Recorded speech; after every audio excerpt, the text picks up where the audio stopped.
Bismillah, Assalamualaikum warahmatullahi wabarakatuh. Perkenalkan, nama saya Muhammad Luki Farezi, salah satu UR di beasiswa Scholarship Unisba Batch 2. Di sini saya akan menjelaskan terkait dengan kepemimpinan. Kepemimpinan secara terminologi merujuk pada kemampuan seseorang untuk memimpin dan mengarahkan orang atau kelompok dalam mencapai tujuan bersama. Lalu definisi kepemimpinan secara umum merupakan sebuah proses memimpin, membimbing, dan memotivasi orang atau kelompok untuk mencapai suatu tujuan yang sama atau tujuan bersama melalui pengaruh dan contoh yang diberikan oleh seorang pemimpin, oleh satu orang. Nah, di sini terkait dengan kepemimpinan terdapat beberapa perbedaan antara kepemimpinan, pemimpin, dan pimpinan. Di sini saya akan memaparkan terkait dengan perbedaan dari ketiga hal tersebut. Secara umum, kepemimpinan merujuk pada konsep dan aktivitas secara keseluruhan. Sementara, pemimpin mengacu pada individunya, orang yang memimpinnya, yang mengemban peran atau posisi sebagai pemimpin, yang mengarahkan bagaimana atau akan dibawa kemana suatu pimpinan itu. Lalu yang ketiga ada pimpinan.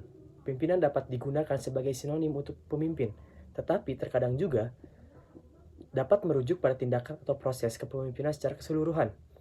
Jadi, perbedaan secara keseluruhan adalah kepemimpinan bersifat konseptual. Lalu pemimpin mengacu pada individu dan pimpinan bisa merujuk pada tindakan atau suatu proses. Nah, di sini saya akan menjelaskan terkait dengan kepemimpinan yang ideal itu seperti apa.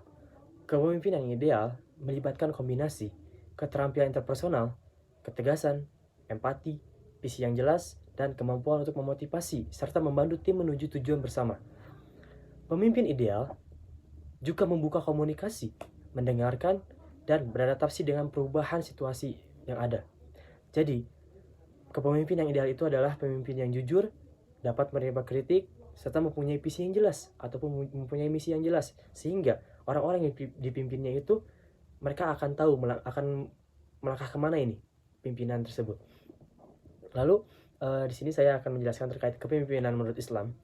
Dalam Islam, kepemimpinan dilihat sebagai tanggung jawab yang besar, memerlukan keadilan, integritas, dan kepemimpinan yang baik.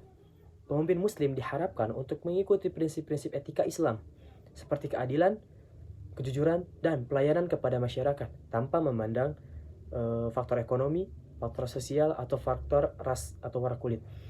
Lalu, konsep kepemimpinan dalam Islam juga menekankannya penting memberikan perlindungan dan keadilan kepada sesama anggota masyarakat, serta mendukung kesejahteraan bersama, seperti yang dilakukan oleh Rasulullah SAW. Beliau tidak pernah membeda-bedakan ketika beliau memimpin sebagai seorang Rasul.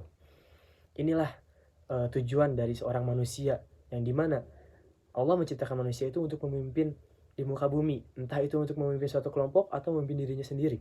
Sehingga Allah telah menitipkan kepada manusia agar dia bisa memimpin secara jujur, adil, tegas, serta bertanggung jawab. Sekian pemaparan dari saya.